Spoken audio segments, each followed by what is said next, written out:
Damn it. It was really hot today, and it was really cold last night, and it's almost October. What the fuck is up with this weather? How am I supposed to understand what's going on in the world? Climate's supposed to be changing. It's almost October. It's not even cold yet. I'm sick of these damn bugs. I need to consume some media from the Facebooks to figure out where the truth lies and all this bullshit. Okay. We'll skip through here. We don't want to listen to her. We don't want to listen to this jibba jabba. Let's go on to our friend here. Carbon emissions are rising, and faster than most scientists predicted. But many climate change alarmists seem to claim that all climate change is worse than expected. Okay. So we have to add a note here. We got to address who our speaker is, because the problem in a lot of these PragerU videos is they never address who's really talking to you. And that's important for a number of reasons. One, we have to assess their qualifications. Are they qualified to tell us what they're telling us, or are they just a random guy off the street? And two, how much can we really trust these people? What is their motive and their agenda?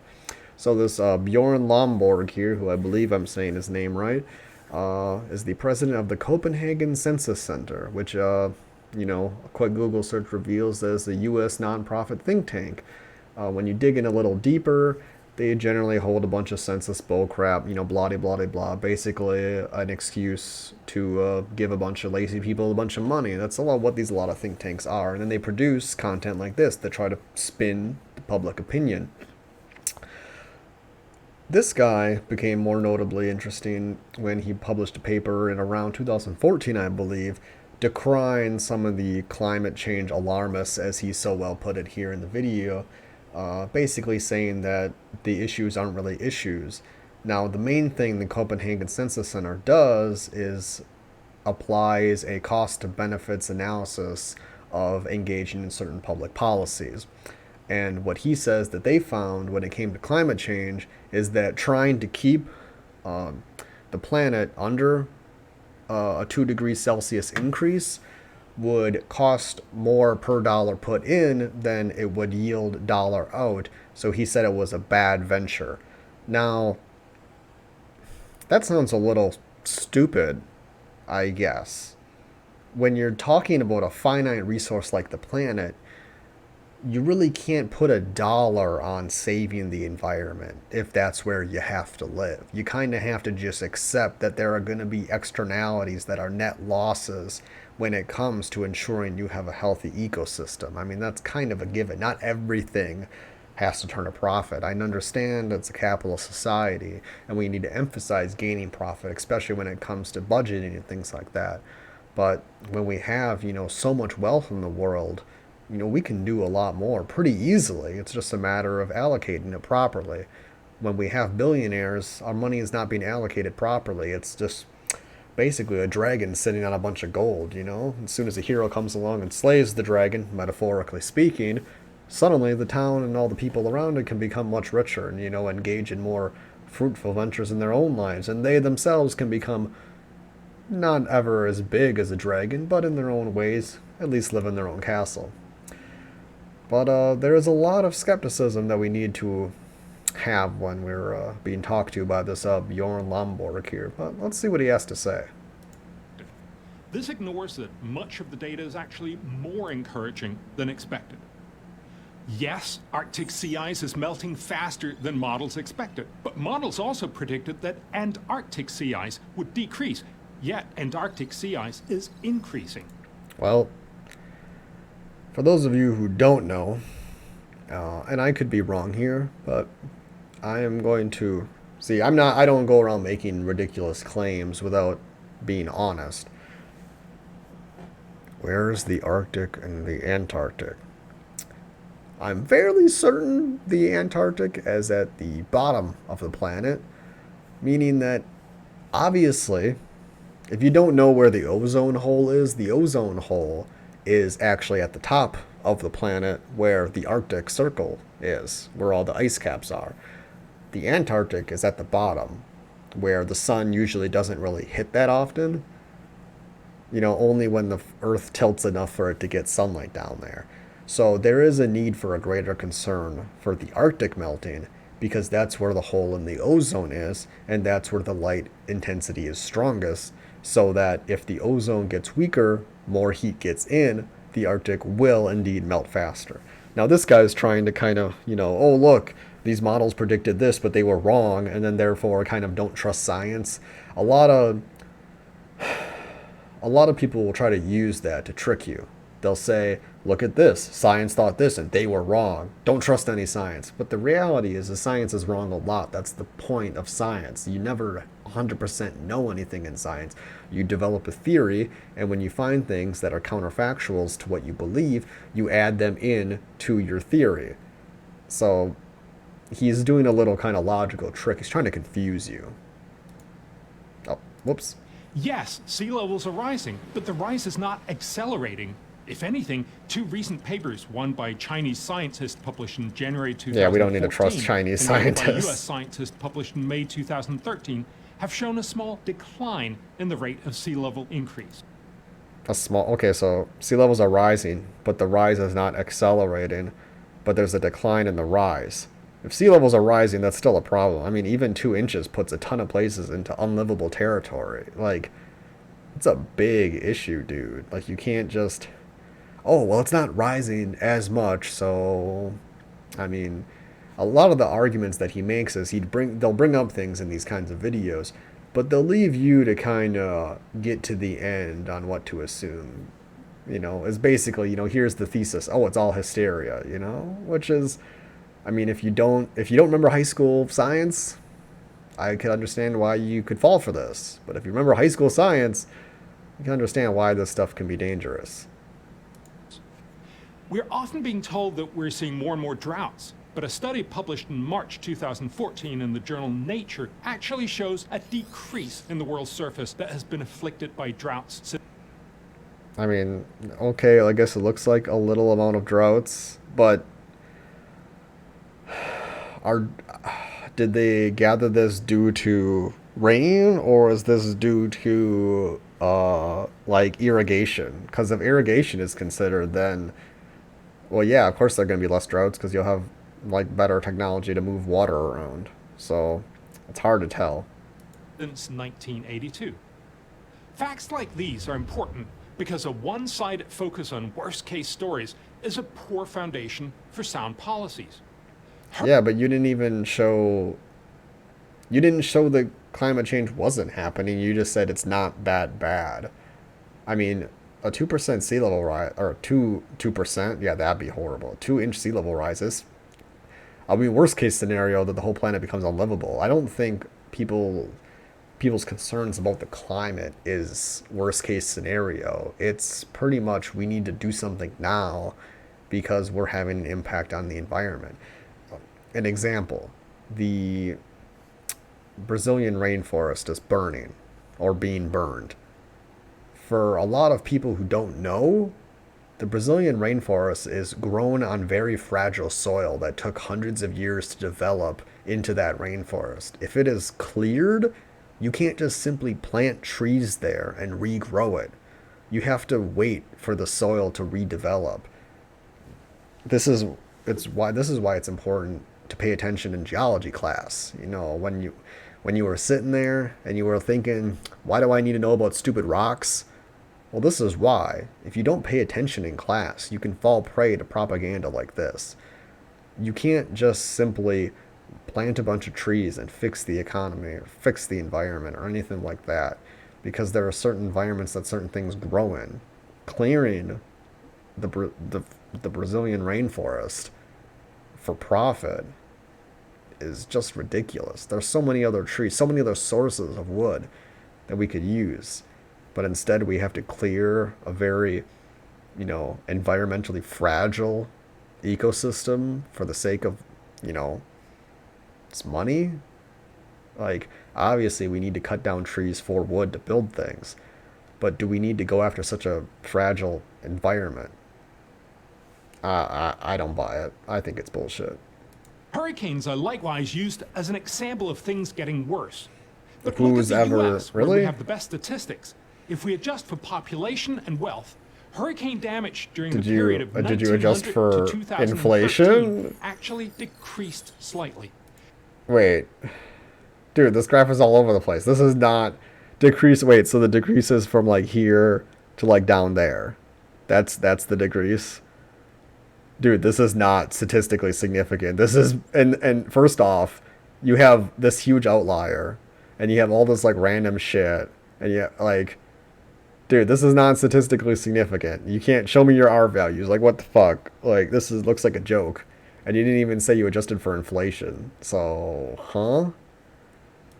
At the UN Climate Conference in Lima, Peru, in December 2014, attendees were told that their countries should cut carbon emissions to avoid future damage from storms like Typhoon Hagupit, which hit the Philippines during the conference, killing at least 21 people and forcing more than 1 million into shelters.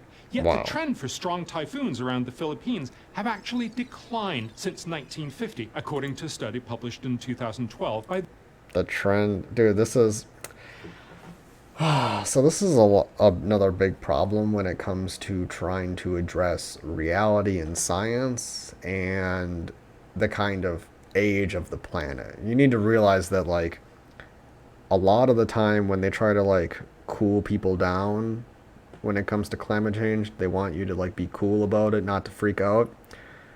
What they're really trying to do is that they're going to get snapshots of the earth seemingly looking like it's getting better. And you can really easily do this. You know, some people say, oh, we're in a mini ice age right now, that's why things are getting hot. And yes, it is true, the earth has gone through, you know, hot and cold periods, but humans have an incredible power to terraform the earth. I mean, a single volcano explosion caused the earth to cool down and caused a mini ice age, like, and only a couple hundred years ago, I believe. Like, to deny that humans could not have that same impact on the planet with all the cars driving around and all these other like things being emitted into the environment is ridiculous. I mean, without the EPA, we had rivers on fire and acid rain. It's time to pull our heads out of our asses and realize that we have an effect on the environment. You know, when you say something to somebody out in public that you don't know, you're having an effect in your community. You're inputting something into community, whether it's good or bad. You know, it's the same way when you're driving around. Like, to to consume media in a way that fits your worldview because you find it uncomfortable is just a self-esteem issue on your part. You know, like, you need to be able to understand that there are things that maybe you don't know and then seek out answers. But to watch something like this and stomach it wholesale and believe it's telling you truth, I mean, if you don't know PragerU is funded by, you know, fracking billionaires, people who are invested in fracking in environments where they can get, you know, profit. I don't really even know what fracking produces, oil or some shit, but fracking studies have shown that places that have had fracking in it have had increases in earthquakes. Like, why do we want to sell our environment for profit? And the ultimate irony here is PragerU is a channel that pushes Christianity as a source for moral guidance and, you know, as a religion. But the ironic thing here is that in the Bible, it advocates for humanity to be good stewards of the earth. And if you think you're being a good steward of the earth by manipulating the earth for arbitrary profit, I mean, what's the quote in the Bible? It said it's easier for like a man to pass through the tip of a needle or whatever than it is for a rich man to get into heaven. The profit is not fucking worth it for the economy or for your soul. Like, just fucking stop caring about the profit of rich people and start caring about what's best for you. Climate change is not a hoax to tax the middle class, as some people like to believe. If you believe that, I'm sorry, you're objectively wrong. I don't know how anyone gets to that conclusion, but, I mean, people are delusional. the Journal of Climate. Again, we're told that all things are getting worse, but the facts don't support this. Second off, if you ever see statistics and you believe that they're facts, you need to understand that, one, you've probably never taken a stats class, and that, two, all stats are arbitrary ways of understanding reality, but they don't really exist. They're just made up data. Stats are not facts. Stats are interpretations of how the world works. They're interpretations of phenomena or events in the world. You can misrepresent objective phenomena and then call it facts. But because something existed and happened, when you put it on a number graph and then try to use that to prove something and say that it's facts without having a theory or a thesis or anything, you're not proving anything. Like, just showing us a data point set that's like skewed out towards, like it's a fucking dick ruler doesn't really tell us a whole lot. This does not mean global warming is not real or a problem, but the one-sided story of alarmism makes us lose focus. If we want to help the world's poor, who are the most threatened by natural disasters, it's less about cutting carbon emissions than it is about pulling them out of poverty. How is pulling people out of poverty make the environment better?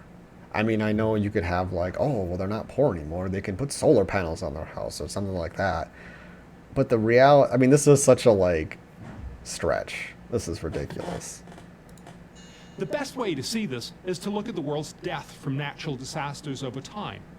In the Oxford University database for death rates from floods, extreme temperatures, droughts, and storms, the average in the first part of last century was more than 130 dead every year per million people.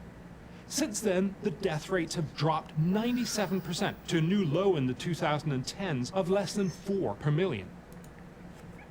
Do you want to know? I don't even know why they're bringing this up. Maybe he'll explain it. But I mean, this is because we have warning systems and we have cars. You know what people... I hate PragerU because they're so dishonest and stupid. Let's go some stats. In 1920, there was about, I believe, 60 million horses in America. In 1950, there was about 6 million horses. You want to know why? Because people went around the country on fucking horses in the 1900s. Or the early, before 1900s. I think that's what that means. If you're on a horse, you can't really drive away from a storm. You can't really take your things and move away. There's not a television to warn you that a storm's coming. But in 2010, when you have a car, you can pack up your necessary belongings and get the fuck out of there. We have roads. You know what they didn't have until 1955? There wasn't even a highway system in America until 1955. So, I mean, sure, this is like world deaths, but I mean, do you really think anybody's counting how many people died in like some, bumfuck village in India? I fucking doubt it. This is mostly Western country deaths. And this is just stupid. Technology saved these people, not fucking, what is the argument? The dramatic decline is mostly due to economic developments that help nations withstand catastrophes. You want to know what's really funny? Is that PragerU is mostly a right-leaning libertarian kind of philosophy thing where they want to cut taxes. They have many videos where they hate taxes. Do you want to know?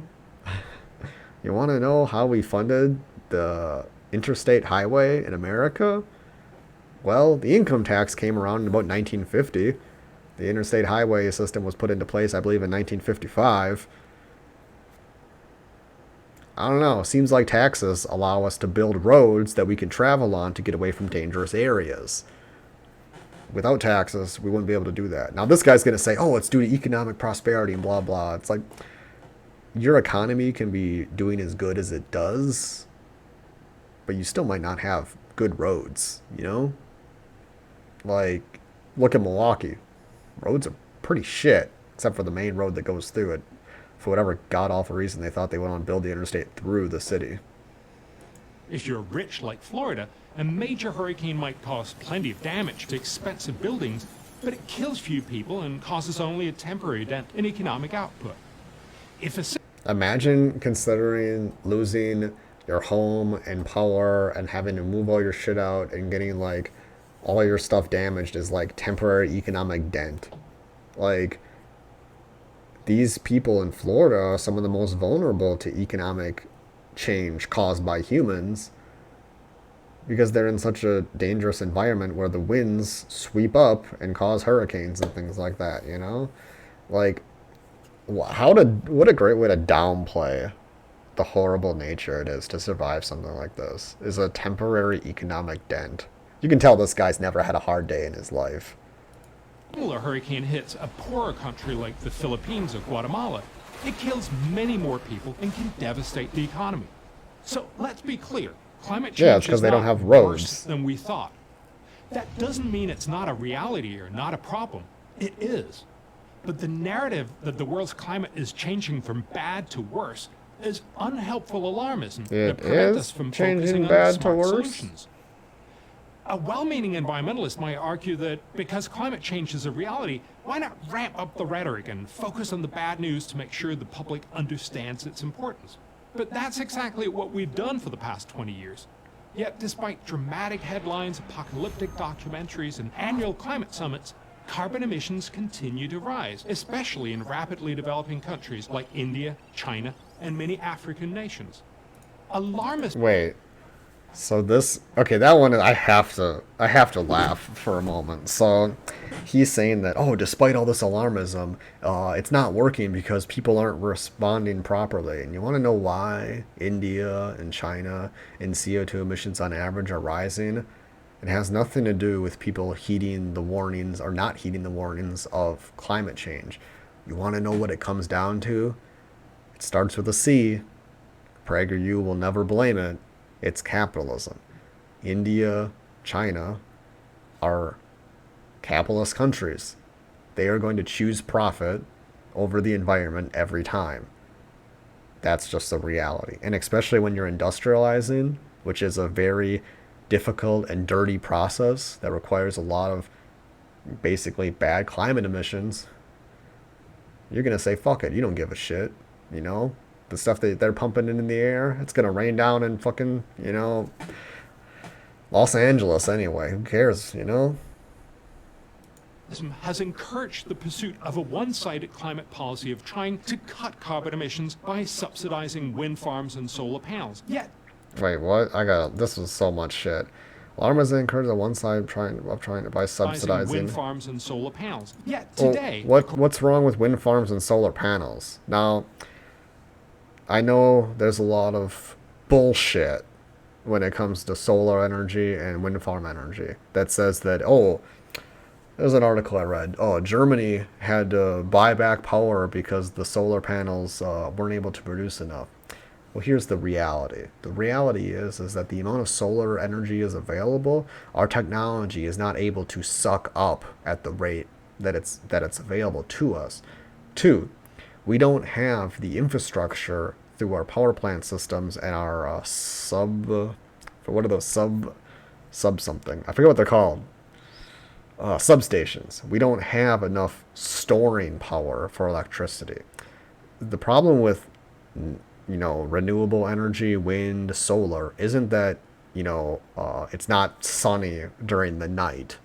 The issue is that our infrastructure for power supply is not set up for storing and keeping. It's set up for storing some and then producing consistently. We need to change how we store power, and we need to have more substations around the country so that we can store available electricity and then move it around. That's the issue with renewable energy, is that it produces at incredible high rates, but only temporarily. But we just don't have the infrastructure to store it. It's not that there's not enough of it to power America or Germany or any of this bullshit that these people will try to tell you. They have another video where they do say that, I promise you. So, it just hurts. It just hurts. It just hurts watching this and just seeing all the lies. And, if you don't know anything, it's easy to get convinced. If you know a little bit, you kind of scratch your head and think maybe they're being dishonest with you. But if you read up on the bullshit that they're telling you, you find out the truth is a lot more interesting. According to the International Energy Agency, only about 0.4% of global energy consumption comes from solar photovoltaics and windmills. And even with exceptionally optimistic assumptions about future deployment of wind and solar, The International Energy Agency expects that these energy forms will provide a minuscule 2.2% of the world's energy by 2040. Well, it depends what they consider energy. If you're talking about cars and stuff, well, yeah, maybe. But I mean, yeah, you're talking about shifting all powered economies over to, what is it? Did they say specifically? Yeah, solar and wind. I mean, I'm pretty sure France is completely powered by nuclear. So, I mean, it's not that we only need solar and wind. I don't even understand what he's saying here. Is he saying that, like, oh, solar and wind won't be enough to power us? But that's not. I mean, that's I think what his argument is. But that's not what he's presenting. It doesn't make that case. All it is saying is that, oh, we're just not going to have enough, a lot of it by then, so we shouldn't shoot. We're not going to have enough solar and wind energy by 2040, so we shouldn't shoot ourselves in the foot by getting rid of coal power plants. I think that's what he's saying. I don't know. In other words, for at least the next 2 decades, solar and wind energy are simply expensive, feel-good measures that will have an imperceptible climate impact. Okay, well this is objectively not fucking true. It's not I mean, you know this guy's, being objectively bullshit when he says feel-good measures, and expensive. Well, yeah, so is setting up a fucking nuclear power plant. Like, what the fuck? Like, everything's expensive. Who gives a fuck? Like, stop pretending that you care about. Like, if you're PragerU, don't pretend that you care about the cost of things, when you're throwing money at Israel. Like, fuck off. Jesus. Instead, we should focus on investing in research and development of green energy to lower its costs. So everyone... You want to know the best way to get investment in green energy? Is by using green energy. If nobody's using the shit you're investing in, nobody's going to fucking invest into it. Because nobody's going to be using it. If there's no buyer for the end result of your research or your product, no, you have no fucking money to make. You need people to use it now. This guy's basically arguing, well, let's not do any solar or wind until we absolutely perfect it and it's really efficient. Why the fuck not use some of it now while it's available and then use some of it when it's bad? This is like saying, like, oh, we shouldn't have computers for the public until we get them to, like NVIDIA GTX 7000. Yeah, that one. That's when they'll be perfect for the public. Fuck off. Fuck off. Boo. Boo you. Including China and India. We urgently need a more balanced climate conversation if we ought to make sensible choices and fuck you and your accent. Boo. That can actually help fix climate change. Now, I have no problem with people with accents. But when you're peddling bullshit, I'm going to make fun of you in every way possible because you're a piece of shit. If you believe this video, I feel sorry for you because you got conned. Hopefully, something I told you here made you realize in some of the ways that you were kind of dumb. If I offended you at all, write a mean comment to me in the comments below because I'll make fun of you back. I don't give a shit. I got nothing better to do. Thanks for watching. I had a great time. And I hope you learned something because I fucking didn't.